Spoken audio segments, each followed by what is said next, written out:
Hi everybody! We're talking about power scaling Luffy right now, and we will split it up into two videos so we could have a deeper sense of how Luffy stacks up against the rest of the One Piece powerhouses.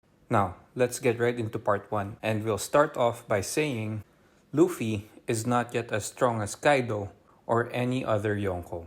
I know that on the previous power scaling videos where we talked about Sanji and Zoro, I only compared them to the crew members. And that was intentional because in this video, we will round everything out. So if you missed those videos, check them out on the cards up top or on the description down below.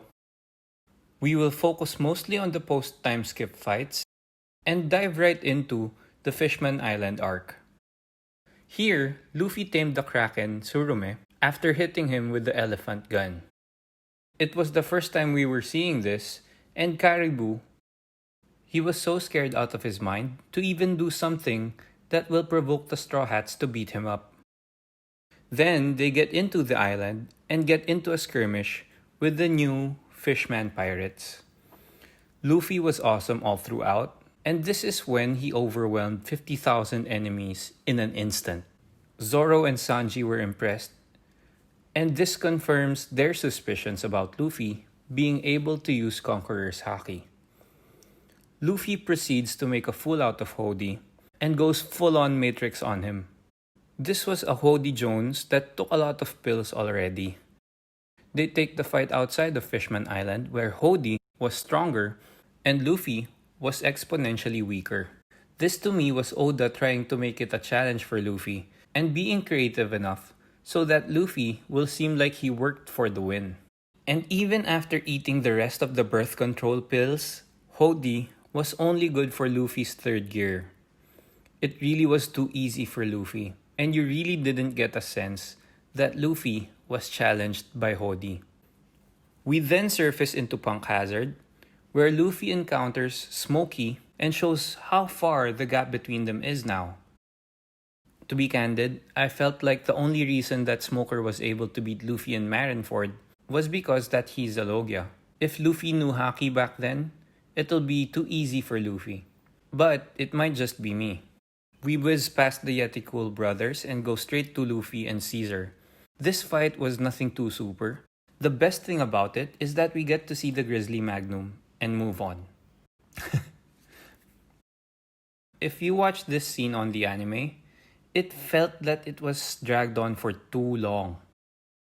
I'm forgetting about this now and I'm swinging into Dressrosa. Here, Luffy had his first real test in Doflamingo, but he fought with a lot of notable characters. Jean the Bandit, Ideo the Champion, Hyrudine the Giant, where we saw the epic Fist of Fury. And the main event of the whole tournament for Luffy was fighting Don Chinjao. Don Chinjao was definitely strong. They had an epic clash of Conqueror's haki and blew everybody out of the arena. This fight was so epic and funny at the same time. When Luffy hit Chinjao with his Thor elephant gun, Chinjao's head was deformed back to what it was. This made it seem like Luffy's power was at Garp level when he was in his prime, chasing Gold Roger, Don Chinjao, and the most ruthless pirates at the time. But at this point, Don Chinjao was much older and way past his prime, so I feel like Luffy's power is not yet at that level. Then comes the finale, where Luffy is forced to remake the Bellamy beatdown back in Mocktown. After defeating Bellamy, he clashes with Doflamingo's Haoshoku, with Law right under them. This is one of the best scenes for the whole anime for me right now. Probably around the top 10. Anyway, Luffy gets tested, realizing how strong Doflamingo is. We get to see the Bounce Man Luffy in action for the first time. Luffy still can't hold the form for a long time and had to take a 10-minute break to regain his haki. But this was already after fighting brutally with Doflamingo and seeing his awakened Devil Fruit's powers. After he regains his haki, we get into the climax and get treated to the King Kong gun. A move so strong, it broke through Doflamingo's attack and defense at the same time. Then it embedded Doflamingo into the earth and destroyed the surrounding parts of the city. Anyway, after recovering, Luffy and the Strawhat Alliance needed to leave the island. But Luffy really wanted to fight with Fujitora, who was chasing them. The gravity blade was a strong attack, and Luffy looked like he took decent damage from that. But the fight ends abruptly, and we make our way to Whole Cake Island. We get to see Luffy fight with a lot of heavyweights here. First, we get the Luffy and Cracker matchup here, where Luffy needed Nami's help to win. Regardless, this was a tough matchup that lasted for more than 11 hours. Cracker was so tired and charged at Luffy, but Luffy reveals what Tankman was for. He absorbed Cracker and shot him out. The force was so strong that it broke through the very hard Biscuit Warriors, the trees, and parts of the nearby Sweet City, where he was discovered by his siblings. And at this point, I wasn't quick to say that Luffy was Yonko commander level, simply because he got help from Nami. Then comes the encounter with Sanji. Luffy took a lot of hits from Sanji because he basically wasn't fighting back and just received the blows without using Busoshoku Haki to defend himself. He was even knocked unconscious for a while, which just shows that Sanji isn't exactly a pushover and is right up there with the strongest fighters in the One Piece world. As the scene ends, Big Mom's enraged army came to avenge Cracker's defeat. Eventually, we see Luffy and Nami fighting the army of Big Mom, and because of the overwhelming odds, they both get caught, and they were imprisoned.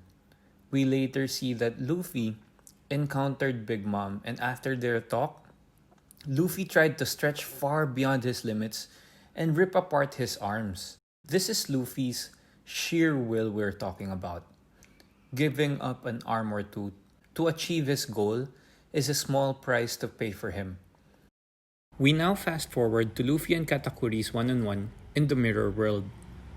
Now, to me, this one-on-one is the main event of the whole arc, and we will be focusing on this topic with a lot of detail to end part 1, because Luffy was basically fighting a faster, stronger, harder, and much more experienced version of himself. Luffy was rubber, but Katakuri was mochi. Katakuri did everything Luffy did, but better, faster, stronger. His Busoshoku seemed harder too. And let's not even get started on his future sight. That's just like a game shark. Katakuri dodged everything. He was 2 steps ahead of Luffy. When Luffy tries to attack Katakuri, Katakuri kicks another part of his body so that Luffy loses his balance. Kind of like that video that was trending about the Muay Thai fighter that dodged everything. But Luffy was putting up a good fight as it stood. He made Katakuri work for every hit because Katakuri found Luffy's moves to be very unorthodox. So basically, Katakuri was playing chess and Luffy was playing checkers. And even though Luffy was just reacting off of what Katakuri was doing, his amazing reflexes and instincts made him able to avoid fatal hits and avoid a lot of attacks as well. This annoyed Katakuri and made him rush finishing off Luffy so that he could eat his merienda. And after eating all that mochi that was suffocating him, Luffy made Katakuri pay for it by exposing him during his alone time. Katakuri was enraged and attacked the chefs who witnessed Katakuri's alone time. And Luffy took advantage of this and hit Katakuri for the first time. This made Luffy realize how Katakuri was dodging everything. After a few more solid hits on Katakuri, Katakuri regains his composure and we're back to square one. But with Luffy understanding that he could hit Katakuri and defeat him. Sometimes all you need is that little boost of confidence, you know? And here, the struggle is real for Luffy. He needed to run away because Luffy's haki was running out.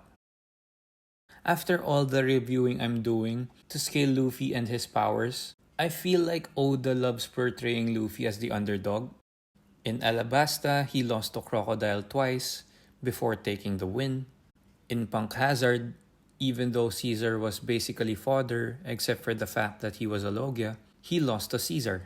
In Fisherman Island, same thing. Oda made Luffy fight underwater and made Hody eat a lot of those birth control pills so that he becomes exponentially stronger and Luffy exponentially weaker. And then back in Dressrosa, he had to be carried around so he could regain his haki. And now, Katakuri, after Luffy realizes that his haki is about to run out, he's running away himself so that he can regain his haki. And then fast forwarding to Wano for a bit, we see that Luffy gets imprisoned. Yes, we do see that Luffy is improving, but there's definitely a pattern here. Anyway, we jump back to the Katakuri fight. While running around, we see a flashback to the time that Rayleigh taught Luffy that battling opponents with stronger haki can improve his own haki. So now, even though he was uncertain, even though he knows he could lose, Luffy decides to use that fight with Katakuri to strengthen his own haki. After regaining his haki, he dives back into the mirror world to fight Katakuri. Hours have passed and the fight went on with Luffy dodging Katakuri's attacks. Katakuri then realizes what Luffy is doing and tries to finish Luffy off quickly. He was certain that Luffy could become a potential threat to Big Mom.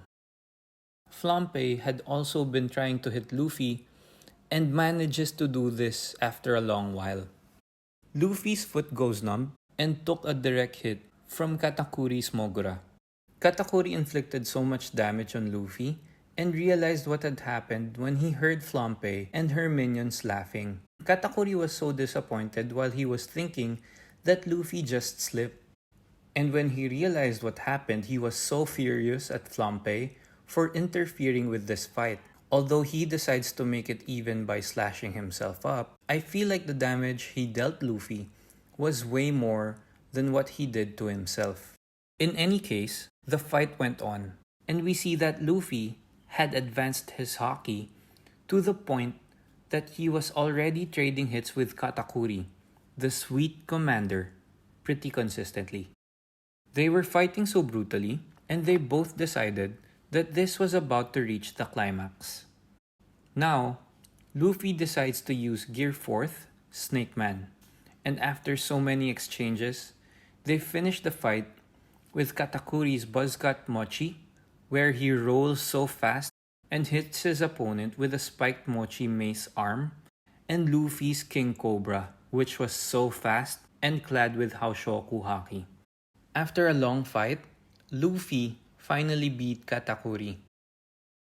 And right here is when I was sold to the idea that Luffy was at Yonko Commander level. Now, this seems to be a good point to end part 1, and I'll be posting part 2 tomorrow.